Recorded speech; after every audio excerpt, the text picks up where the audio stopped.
We're standing next to Snowdance Japanese Tree Lilac. Now this is one of my favorite Japanese tree lilacs just because the blooms are so prolific. It's a smaller tree, about 20 feet by 20 feet. Maybe that puts it in the medium category. But this has got a long bloom period, about 3 weeks I would say. And this is going to bloom after some of the lilac color lilacs like the Miskim, Dwarf Korean, Bloomerang.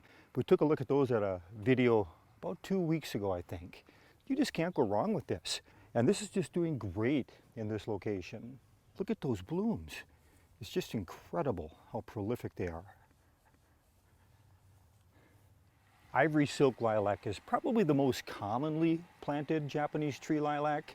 It's got a nice upright form compared to Snowdance is more of a rounded. I think Snowdance got it beat with how many flowers it gets. Now as I mentioned, the ivory silk has more of an upright form, but the parent plant, just straight Japanese tree lilac, Syringe reticulata, a much more broad form if you'll notice here.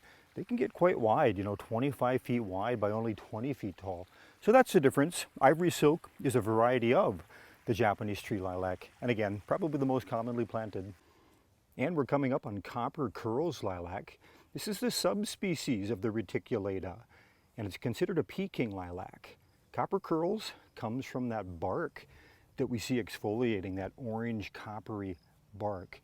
This one's just starting to flower. You can see up there on the tips. So we'll be patient. This one's going to get there.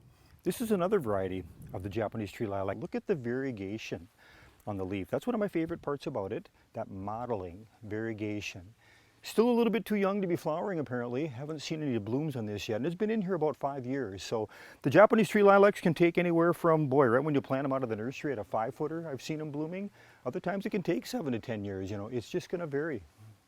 And as long as we're on the subject of white flowering trees, another favorite is this mountain frost pear in the background. It's supposed to be mostly sterile. I happen to get quite a few pears on it just because I think it's planted next to some fertile pears. But look at that. Look at that white color. That's one of the first trees in the spring to bloom. It actually is probably blooming before most trees are leafed out. And the spring snow flowering crabapple, another very common white flowering, sterile, doesn't get any of the fruits.